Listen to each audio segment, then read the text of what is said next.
Hello, जय श्री कृष्ण।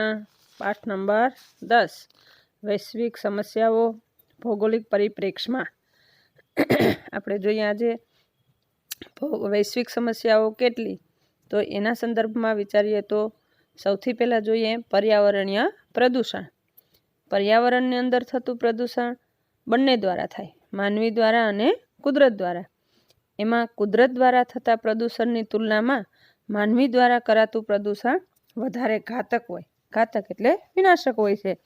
માનવી દ્વારા કરાતી વિવિધ પ્રવૃત્તિઓની સાથે સાથે પ્રત્યક્ષ કે પરોક્ષપણે તે પ્રદૂષણ પેદા કરે છે. પ્રદૂષણના પ્રકારોમાં તેને માનવ નિર્મિત પ્રદૂષણના નામે આપણે ઓળખીએ છીએ. પ્રદૂષકોના ફેલાવા તેના માધ્યમોને આધારે નીચેના પ્રકારોમાં એટલે કે પ્રદૂષકો, પર્યાવરણીય પ્રદૂષકો જે માનવ દ્વારા નિર્મિત અને કુદરત દ્વારા બંને દ્વારા, જેમાંથી ખાસ કરીને માનવ દ્વારા નિર્મિત જે પ્રવૃત્તિઓ વિવિધ પ્રકારની થાય એ ખૂબ વિનાશક પ્રવૃત્તિ હોય, જેને કારણે અનેક પ્રકારના પ્રદૂષણો ફેલાય છે. જેમાં 4 વિભાગમાં આપણે વહેંચી શકાય.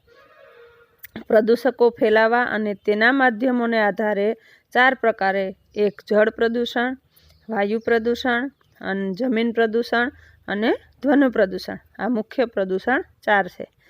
એ પહેલાં આપણે જોઈએ આ જળ પ્રદૂષણ કોને કહેવાય, વાયુ પ્રદૂષણ કોને કહી શકાય, જમીન પ્રદૂષણ કોને કહી શકાય અને ધ્વનિ પ્રદૂષણ કોને કહી શકાય, એ સમજતા પહેલાં આપણે પ્રદૂષણના પ્રકાર કેટલા, કયા કયા. એમાં સૌથી પહેલાં પ્રદૂષણ પર્યાવરણીયની અંદર થતું પ્રદૂષણ હોય, જે માનવ અને કુદરત દ્વારા બનતું હોય. જેમાં સૌથી મહત્ત્વનું પ્રદૂષણ એ જળ પ્રદૂષણ છે, જેને કારણે અનેક સમસ્યાઓ, જે વૈશ્વિક સમસ્યાઓ જેને આપણે કહીએ છીએ, આવી વૈશ્વિક સમસ્યાઓનું નિર્માણ થાય. તો આ જળ પ્રદૂષણ એટલે શું? પ્રદૂષણના પ્રકાર 1, જળ પ્રદૂષણ. જળ એ જીવન છે, એ ઉક્તિ સાર્થક છે. જીવસૃષ્ટિ માટે આવશ્યક જરૂરિયાતમાં હવા પછી જો કોઈ પણ હોય તો તે જળ છે. જળનો કોઈ વિકલ્પ નથી. વધતી જતી વસ્તી અને તીવ્ર ગતિએ થઈ રહેલ શહેરીકરણથી પાણીનો વિવેકહીન અમર્યાદિત ઉપયોગ શરૂ થવાથી પાણીની ગુણવત્તા ઘણી નીચી ગઈ. આપણા દેશની નદીઓ, તળાવ હોય, મોટા જળાશયોનું પાણી અશુદ્ધ બન્યું છે. તેમાં અલ્પ માત્રામાં તરલ અશુદ્ધિઓ, કાર્બનિક અને અકાર્બનિક પદાર્થ હોય છે. જ્યારે પાણીમાં આ પદાર્થોની માત્રા વધી જાય ત્યારે તે પ્રદૂષિત થઈ જાય છે. આ સ્થિતિમાં પાણી જાતે શુદ્ધ થવાની ક્ષમતા ધરાવતું નથી. એટલે શહેરીકરણ, પાણીનો અવિવેકહીન અમર્યાદિત ઉપયોગ થાય ત્યારે પાણીની ગુણવત્તા ઘટી જાય, એની તરલ અશુદ્ધિઓ પણ વહેવા લાગે, જેને કારણે સ્વયં પાણી છે શુદ્ધ બની શકતું નથી. જેને કારણે આવા નદી, તળાવ કે મોટા જળાશયો હોય એ દૂષિત બને છે, જેને આપણે જળ પ્રદૂષણ તરીકે ઓળખી શકાય. વિવિધ ઔદ્યોગિક ઉત્પાદન પ્રક્રિયાથી પેદા થતી અવાંછિત ચીજો, જેવી કે પ્રક્રિયાને અંતે વધેલું પાણી, અનેક ભારે ધાતુઓ, રાસાયણિક અવશેષ વગેરેને કારણે જળાશયો દૂષિત થાય. તેથી પાણી પર નભતી જીવસૃષ્ટિ નષ્ટ થાય છે. ચર્મ ઉદ્યોગ, ચર્મ એટલે ચામડાનો ઉદ્યોગ, કાગળ ઉદ્યોગ, રસાયણ ઉદ્યોગથી મોટા પ્રમાણમાં જળ પ્રદૂષણ થાય. જળ પ્રદૂષણ થવાનું કારણ શું? તો કે વિવિધ ઔદ્યોગિક ઉત્પાદન થતું હોય, કંપની હોય, ઉદ્યોગો હોય, મોટા મોટા ઉદ્યોગો હોય, પછી ચર્મ ઉદ્યોગ હોય કે કાગળ ઉદ્યોગ હોય કે રસાયણ ઉદ્યોગ હોય. આ દરેક ઉદ્યોગમાં જે પ્રક્રિયા થયા પછી અંતે જે ગંદુ પાણી વધે છે એનો યોગ્ય નિકાલ કરવો જોઈએ, પણ યોગ્ય નિકાલ ન થાય અને વધેલું પાણી અનેક ભારે ધાતુઓ, જે નેપ્થા ક્રેકર જેને આપણે કહી શકાય, કે જે અવશેષ વધેલા હોય, ઉપયોગી ન હોય એવા પદાર્થો, રાસાયણિક અવશેષ વગેરે ફેંકી દેવામાં આવતા હોય અને જળાશયોમાં, તળાવોમાં કે ગટરમાં ફેંકી દેવામાં આવે, જેને કારણે અંતે એ જળ પ્રદૂષિત થાય. તો આ મોટા પાયા પર એ જળ પ્રદૂષણની સમસ્યા દિવસે દિવસે વધે છે આવા ઉદ્યોગોને કારણે. હરિયાળી ક્રાંતિની સાથે સાથે ખેતીમાં પણ વપરાતા કીટનાશકો અને અકાર્બનિક દ્રવ્યોથી બનેલા ખાતરોનો વપરાશ અમર્યાદિત રીતે વધ્યો છે. આ રસાયણો ખાતરમાંથી વરસાદી પાણી સાથે વહીને જળાશયોમાં પહોંચી જાય છે અને જળાશયોને દૂષિત કરે છે. આ પાણી જમીનમાં ઉતરીને ભૂમિગત જળને પણ દૂષિત કરે છે. કીટનાશકો, ખાસ કરીને હરિયાળી ક્રાંતિની આપણે વાતો કરીએ છીએ કે હરિયાળી ક્રાંતિ થવી જોઈએ. હરિયાળી ક્રાંતિથી ખેતી થાય, વૈજ્ઞાનિક પદ્ધતિથી ખેતી થાય, પણ એમાં જે વપરાતા કીટનાશકો હોય, અકાર્બનિક દ્રવ્યોથી બનેલા ખાતરોનો વપરાશ મર્યાદિત કરીએ તો વાંધો નહીં, પણ અમર્યાદિત રીતે વધે છે, જેને કારણે એ રસાયણો ખેતરમાંથી વરસાદી પાણી સાથે વહીને ક્યાં પહોંચે તો કે જળાશયોમાં જાય, અને એને કારણે જળાશયો દૂષિત થાય, પ્રદૂષિત થાય. એમ એ પાણી જમીનમાં અંતે ઊંડાણમાં ઉતરે છે, અને એ ખડક તિરાડમાંથી જમીનની અંદર પાણી ઉતરતું હોય, જેને કારણે ઉપર નદી, સમુદ્ર, સરોવરનું પાણી તો પ્રદૂષિત બને છે, જળાશયો તો પ્રદૂષિત થાય, પરંતુ આંતરિક ભાગમાં જે ભૂમિગત જળ, કાલે આપણે 9મા પાઠમાં વાત કરેલી હતી કે એક પ્રકાર છે ભૂમિગત જળ, વૃષ્ટિજળ, પૃષ્ઠિજળ અને ભૂમિગત જળ. એમાં એ સૌથી ભૂમિગત જળ છે. આવા જળાશયો પ્રદૂષિત થવાને કારણે અંતે એ પૃથ્વીના પેટાળમાં એટલે જમીન ભાગમાં ઉતરે છે અને ભૂમિગત જળને પણ પ્રદૂષિત કરે છે. નાઇટ્રેટના ખાતરોને કારણે ભૂમિગત જળમાં તેની માત્રા વધે છે. આપણા દેશમાં નદી, સરોવર કાંઠે યોજાતા મેળાઓ, તીર્થયાત્રાઓ વગેરે જેવી સાંસ્કૃતિક ગતિવિધિઓ પણ જળ પ્રદૂષણ માટે એટલી જ જવાબદાર છે. એક અંદાજ મુજબ લગભગ મુખ્ય ભારતમાં ઉપલબ્ધ જળાશયોનો જે જથ્થો છે એનો 70% હિસ્સો પ્રદૂષિત થઈ ચૂક્યો છે. ભારતમાં જળાશયોનો હિસ્સો ખાસ કરીને 100%માંથી 70% હિસ્સો તો પ્રદૂષિત બન્યો છે. કોને કારણે તો કે આવા કીટનાશકો અને અકાર્બનિક દ્રવ્યોથી બનેલા ખાતરોનો વપરાશ અમર્યાદિત થાય, રસાયણો ખેતરમાંથી વરસાદી પાણી સાથે જળાશયોમાં વહી જાય છે, જેને કારણે આવું ભૂમિગત જળ પણ અંતે પ્રદૂષિત થાય. તો આવા જળ પ્રદૂષણની સમસ્યા ભારતમાં, માત્ર ભારત દેશની વાત કરીએ તો 70% હિસ્સો તો અત્યારે જ પ્રદૂષિત થઈ ચૂક્યો છે. ત્યાર પછી પોઈન્ટ 2 જોઈએ, જળ પ્રદૂષણની અસર. આવા જળ પ્રદૂષણ થયા એની અસર વૈશ્વિક સમસ્યાઓને કારણે, જળ પ્રદૂષણને કારણે વૈશ્વિક સમસ્યાઓનું નિર્માણ થાય તો એની અસર કેવી થઈ? એના અસરમાં એક, જળ આધારિત જીવસૃષ્ટિના જીવનચક્રમાં ભારે ખલેલ પહોંચે છે. મોટા જળાશયો કે વરસાદી પાણી સાથે વહી આવતા જૈવિક અને અજૈવિક દ્રવ્યોની ભરમારથી ક્યારેક અનિચ્છનીય વનસ્પતિ કે કીટકોના ઉપદ્રવની સમસ્યા પણ વધતી જાય છે. વરસાદી પાણી સાથે જૈવિક અને અજૈવિક દ્રવ્યો ખૂબ ભરપૂરથી અનિચ્છનીય વનસ્પતિ સાથે એની સમસ્યા પણ વધે છે, જેને કારણે પણ જળ પ્રદૂષણની સમસ્યામાં વધારો થાય છે. 3, વિવિધ પ્રકારના પાણીજન્ય રોગો પ્રદૂષિત પાણી પીવાથી થાય, જેમાં ઝાડા ઉલટી, કૃમિ તથા હેપેટાઇટિસ. અંડરલાઇન કરજો, અહીંયા ઘણીવાર પૂછી શકે જળ પ્રદૂષણની અસરો જણાવો, અથવા એવા કયા રોગો, પાણીજન્ય રોગોના નામ આપો, એમ પણ પૂછી શકે, અથવા એવું પણ પૂછી શકે કે હેપેટાઇટિસ એ કોના કારણે થાય છે તો કે જળ પ્રદૂષિત એટલે કે પાણી દૂષિત પીવાથી પણ આવા અનેક પ્રકારના રોગોનું નિર્માણ થાય, જેમાં ઝાડા ઉલટી થઈ શકે, કૃમિ થઈ શકે, હેપેટાઇટિસ એ એના મુખ્ય રોગો છે. એના પછી આવશે જળ પ્રદૂષણની અસરમાં પ્રદૂષિત જળાશયોમાં માછલા અને અન્ય સજીવો પણ તેની માઠી અસર જોવા મળે છે. તેનો ખોરાકમાં ઉપયોગ કરનાર બીમારીનો ભોગ બને છે. પછી જળ સપાટી પરના જળને દૂષિત કરવાની સાથે સાથે જમીનમાં ઉતરીને ભૂમિગત જળની ગુણવત્તા બગાડે છે.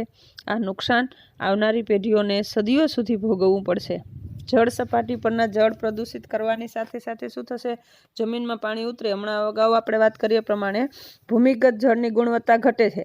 ખેતી, હરિયાળી ક્રાંતિ કરીએ છીએ, પરંતુ ભૂમિગત જળ જ પ્રદૂષિત હોય તો એમાં ગુણવત્તાયુક્ત ખોરાક, પછી ઘઉં હોય, ચોખા હોય કે બાજરી હોય, ખાદ્ય પદાર્થ હોય કે અખાદ્ય પદાર્થ હોય, કોઈ પણ પ્રકારના પદાર્થમાં એ પોષણયુક્ત આહાર આપણે મેળવી શકીએ નહીં, જેને કારણે એની અસર ભૂમિગત જળને કારણે અનેક પેઢીઓ સુધી આ ભોગવવું પડશે. પ્રદૂષિત જળને કારણે માનવને ભોગવવું પડે છે.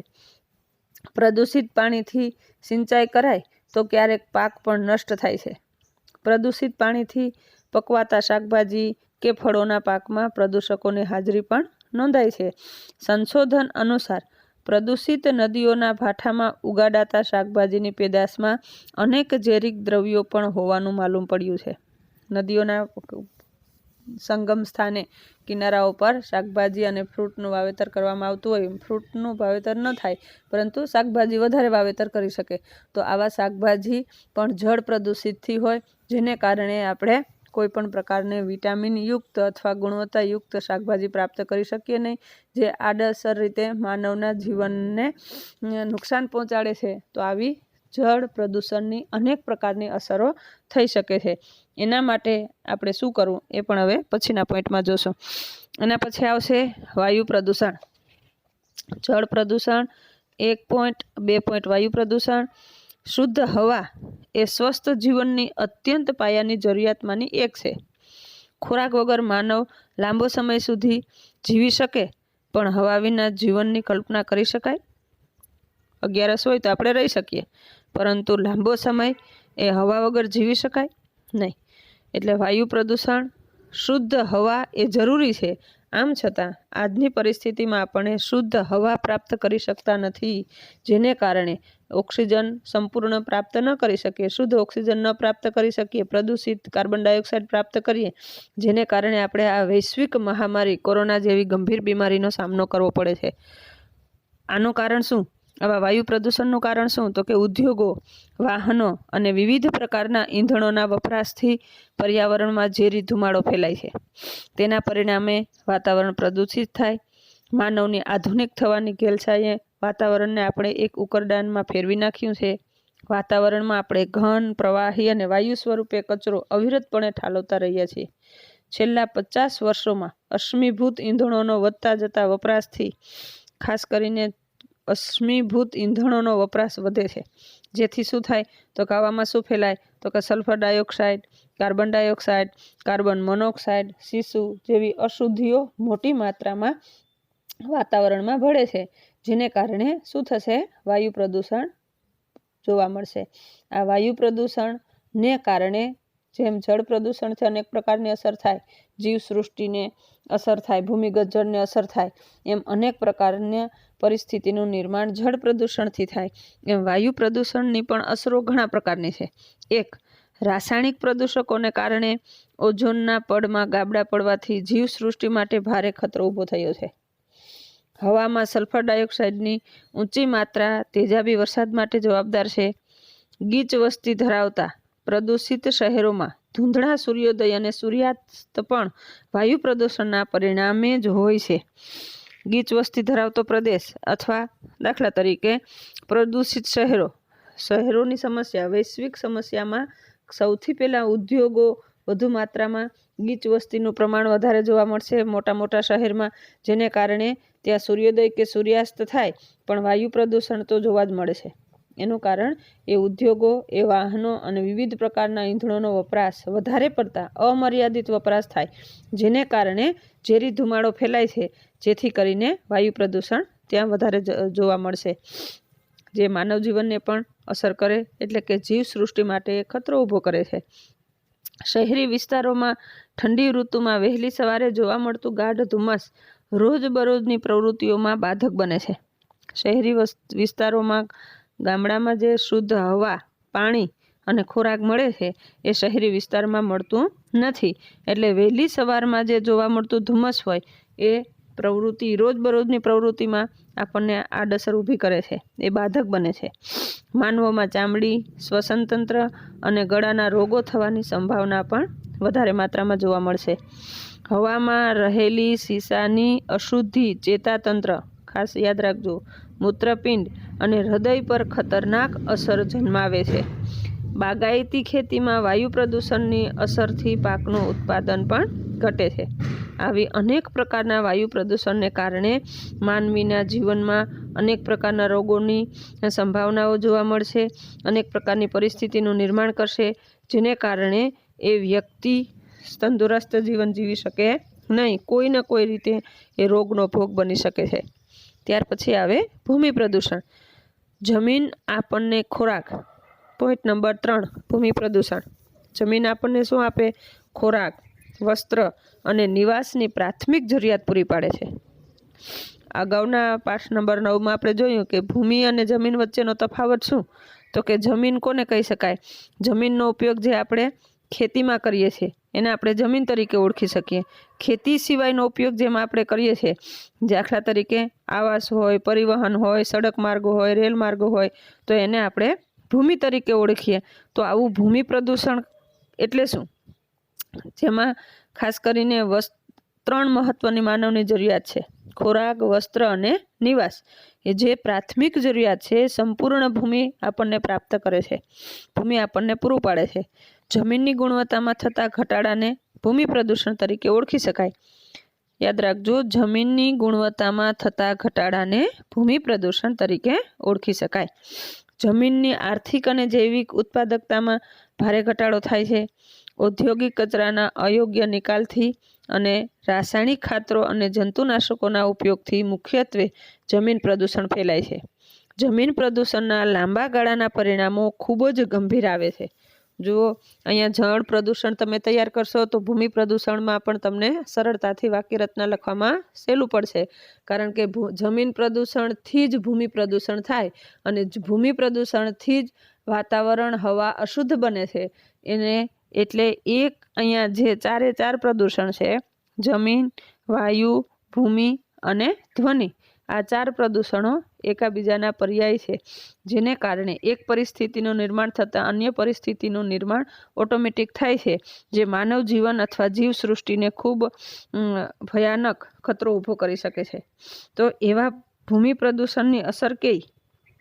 1, ક્યારેક ભૂમિ તેની સંપૂર્ણ ઉત્પાદકતા ગુમાવીને તદ્દન નિરુપયોગી બની જાય છે। જે તે પ્રદેશની પાક તરાહ બદલવી પડે, તેથી અસરો સરવાળે રોજગારી અને લોકજીવન ઉપર થાય। નકામી બનેલી ભૂમિને પુનઃ ઉપયોગી બનવાની પ્રક્રિયા ખૂબ જ લાંબી, અટપટી અને ખર્ચાળ છે।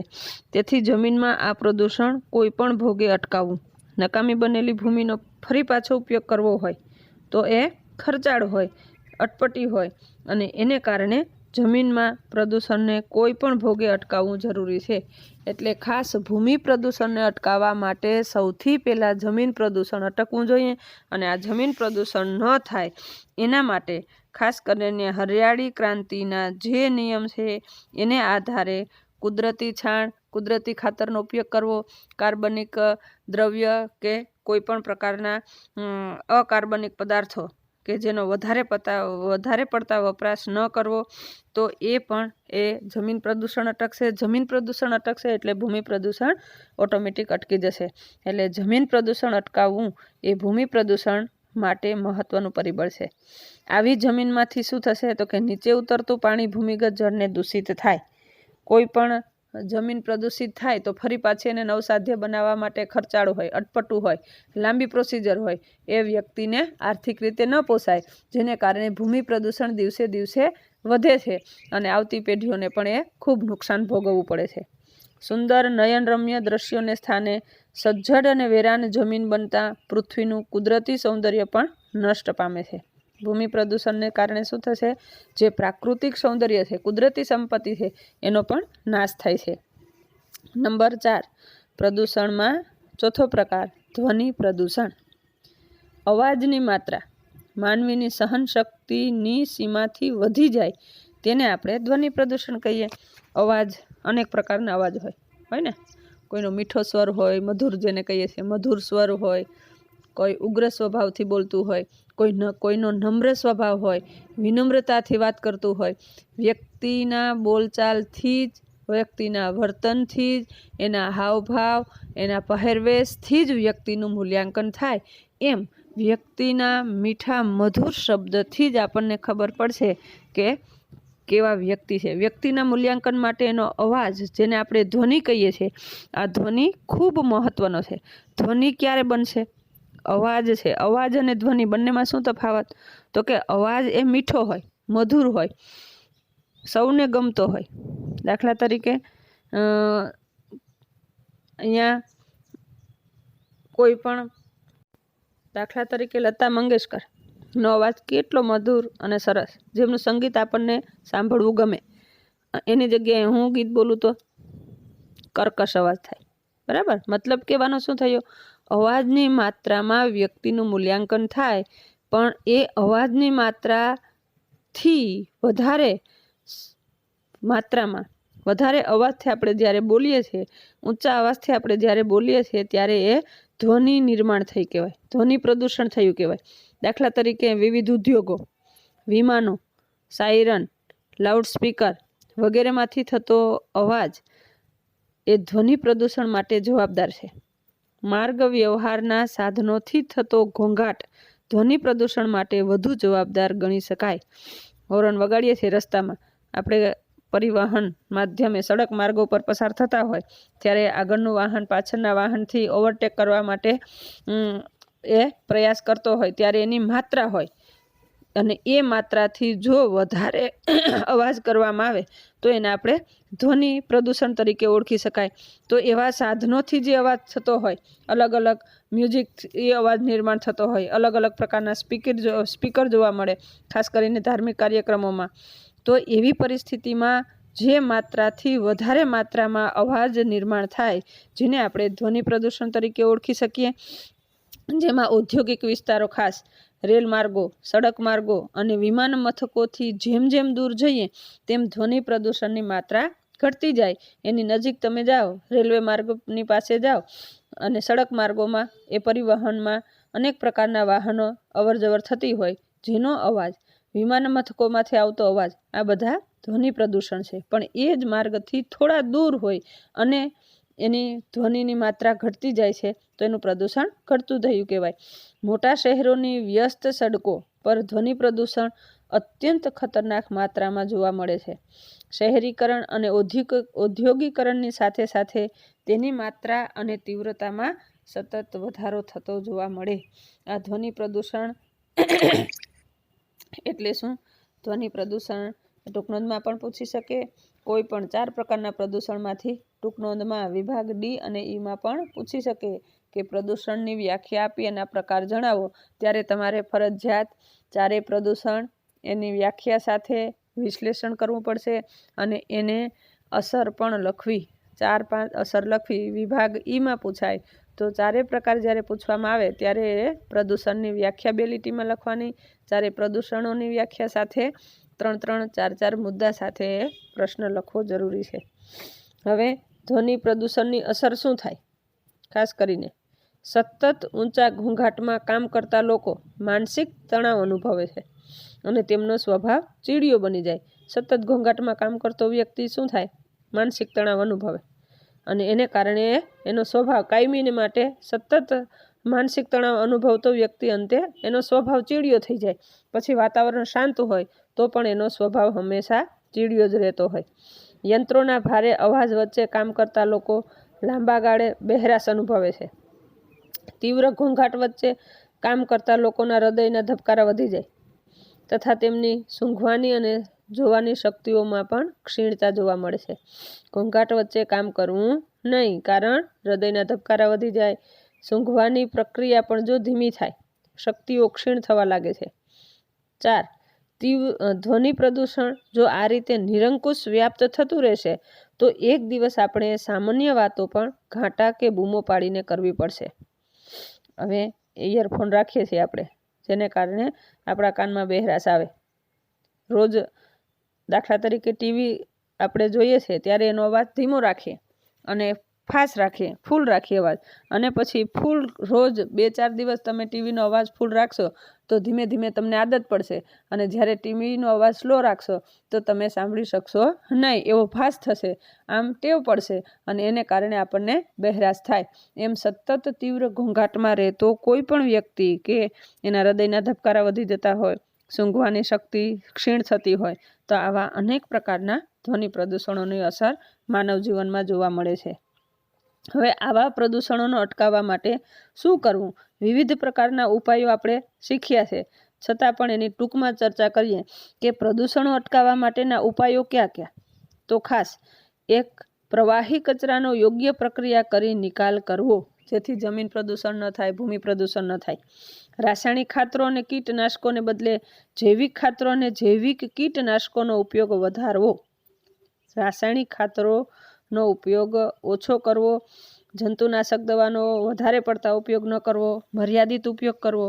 નદી સરોવરના કાંઠે યોજાતા ધાર્મિક કે સાંસ્કૃતિક કાર્યક્રમો દરમિયાન પ્રવાહી અને ઘન કચરાનો નિકાલ વૈજ્ઞાનિક ઢબે થાય એવું આયોજન કરવું.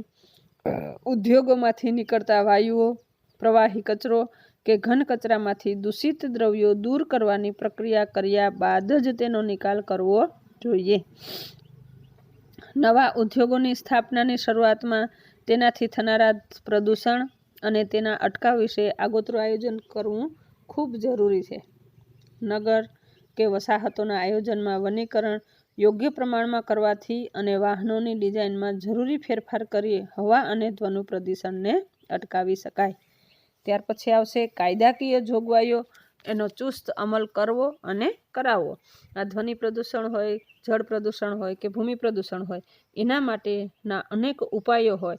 એ ઉપાયો એ નિયમો હોવા છતાં પણ એ નિયમોનું પાલન ન થતું હોય ત્યારે એને ચુસ્તપણે અમલ કરવો અને અન્ય વ્યક્તિને કરાવવો.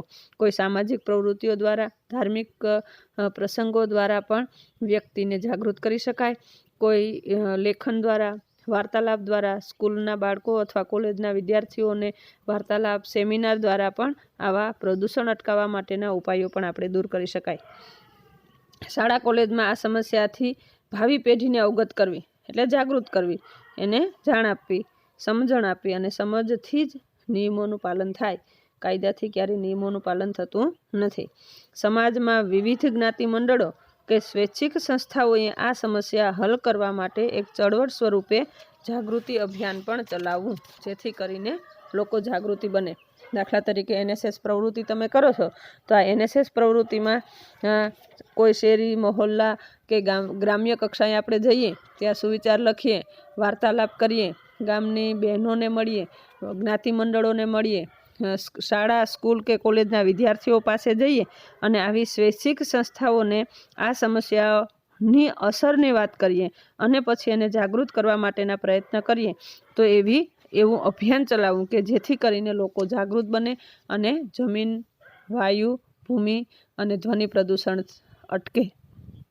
વાયુ પ્રદૂષણ ફેલાવતા અશ્મિભૂત બળતણોને બદલે શક્ય હોય ત્યાં અક્ષય ઉર્જા સ્ત્રોતનો વપરાશ વધારવો. અશ્મિભૂત બળતણને બદલે અક્ષય ઉર્જા, જેને આપણે સૌર ઉર્જા તરીકે ઓળખી શકાય. અક્ષય ઉર્જા એટલે કેવી ઉર્જા થાય? કુદરતની ઉર્જા કે જેમનું કોઈ પણ પ્રકારનું મીટર રાખવું પડતું નથી, બિલ ભરવું પડતું નથી. એવા અક્ષય ઉર્જાનો ઉપયોગ કરવો, સોલાર સિસ્ટમનો ઉપયોગ કરી શકાય, જેના દ્વારા આપણે વીજળી પ્રાપ્ત કરી શકાય અને પ્રદૂષણ પણ અટકાવી શકાય.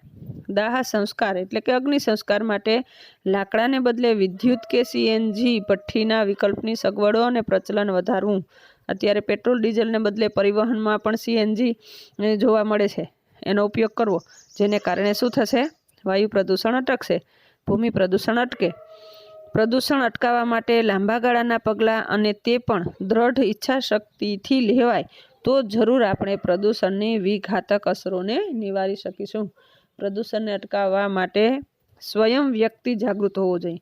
દ્રઢ ઈચ્છા શક્તિથી જ એ લાંબા ગાળે એની અસર જોવા મળશે અને કોઈને કોઈ રીતે જીવનમાં અથવા વ્યક્તિને અથવા આવતી પેઢીને આપણે બચાવી શકીએ અને એ રોગોમાંથી પણ મુક્ત કરી શકાય. આવા પ્રદૂષણોને અટકાવવા માટે આપણે સ્વયં સંકલ્પ કરવો જોઈએ. દ્રઢ ઈચ્છા શક્તિથી એ નિયમોનું પાલન કરવું જોઈએ. ત્યાર પછી આપણે જોઈએ ગરીબી. ગરીબી એટલે શું? એ ગરીબી દૂર કરવા માટેના ઉપાયો એ 2 પોઈન્ટ જોઈએ. ગરીબી એ વિકાસશીલ દેશોની મુખ્ય સમસ્યા છે. વિશ્વની લગભગ 3/4 ભાગની વસ્તી આ સમસ્યાથી પીડિત છે. ભારતની મુખ્ય સમસ્યાઓમાં તે અગ્રસ્થાને છે. તેનાથી વ્યક્તિ અને સરવાળે દેશની આર્થિક સ્થિતિ નબળી બને છે અને દેશની વિકાસ યાત્રાને પણ મંદ બનાવે છે. ગરીબી વિકાસની તમામ હકારાત્મક અસરોને ધોઈ નાખે છે. ગરીબીની સર્વમાન્ય વ્યાખ્યા અંગે હજુ વિશ્વભરના વિદ્વાનોમાં મતાંતરો પ્રવર્તે છે. આ સમસ્યા સમય અને સ્થળ પરત્વે બદલાતી રહે છે. સામાન્ય રીતે કહીએ તો સમાજનો એક વર્ગ પોતાની આવશ્યક જરૂરિયાતો પણ સંતોષી ના શકતો હોય તો તેને આપણે ગરીબી રેખાથી નીચેનો ગણવામાં આવે છે. વિશ્વ બેંક અને સંયુક્ત રાષ્ટ્રોના ઠરાવ્યા અનુસાર રોજના $1 ઓછું ખર્ચ કરનાર વ્યક્તિને આપણે ગરીબી રેખા નીચે કહી શકાય. હવે ગરીબી એટલે શું? તો કે દરેક સ્થળે દરેક સમયે એ વ્યાખ્યા બદલાતી હોય. વિશ્વભરમાં દરેક મતાંતરો જોવા મળે છે. ગરીબી કોને કહી શકાય? અને ગરીબી એ હંમેશા વિકાસશીલ દેશનું મુખ્ય સમસ્યા એ ગરીબી છે. ભૂખમરોથી પણ વિશેષ ગરીબીનું સ્થાન જોવા મળે છે.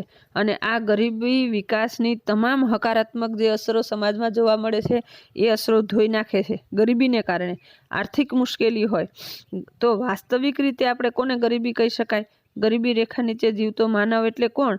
તો એક વિશ્વ બેંક અને સંયુક્ત રાષ્ટ્રોના ઠરાવ્યા અનુસાર એવું કહેવામાં આવે છે કે રોજના $1 ઓછું ખર્ચ કરનારો વ્યક્તિ હોય જેને આપણે ગરીબી રેખા નીચે ગણી શકાય. દેશને આઝાદી મળ્યા પછી આયોજન પંચ દ્વારા જે વિકાસ યોજનાઓ ઘડવામાં આવે છે તેમાં દેશમાંથી ગરીબીની નાબૂદી માટે ખાસ ભાર મૂકવામાં આવે છે. ગરીબી માટે અનેક કારણો જવાબદાર છે. કયા કયા કારણો? વસ્તી વધારો, ગૃહયુદ્ધો, ઉત્પાદનના સાધનોનું અસમાન વિતરણ, ખેતીનો મંદ વિકાસ દર, કુદરતી આપત્તિ, વિકસિત રાષ્ટ્રોનો ઉપભોક્તાવાદ અને યુદ્ધની સ્થિતિ એ મુખ્ય ગણી શકાય. આવા અનેક પરિબળોને કારણે દેશમાં, સમાજમાં, રાષ્ટ્રમાં અને વિશ્વમાં ગરીબી જોવા મળશે. હવે ભારતમાં ગરીબીનું પ્રમાણ જુદા જુદા ક્ષેત્રોમાં જુદું જુદું જોવા મળશે. દાખલા તરીકે ઓડિશામાં 57%, બિહાર અને ઝારખંડમાં 54.4%. એવું પૂછી શકે ગુજરાતમાં ગરીબીનું પ્રમાણ જણાવો, અથવા વિકલ્પમાં પૂછી શકે ગુજરાતમાં ગરીબીનું પ્રમાણ કેટલા ટકા છે? વિકલ્પો આપેલા હશે તો કેરળમાં 19.7%, ગુજરાતમાં 31.1% છે. ભારતમાં શહેરી ક્ષેત્રોમાં રોજગારીની તકો વધારે હોવાથી ગરીબીનું પ્રમાણ ગ્રામીણ ક્ષેત્રો કરતાં પણ નીચું જોવા મળે છે. હવે આ ગરીબી દૂર કરવા માટેના કારણો ક્યાં? તો કે વસ્તી વધારા ઉપર નિયંત્રણ. જે ગરીબી વધે છે એના કારણો છે, એના કારણો ઉપર આપણે એ સમસ્યાઓ દૂર કરવી જોઈએ.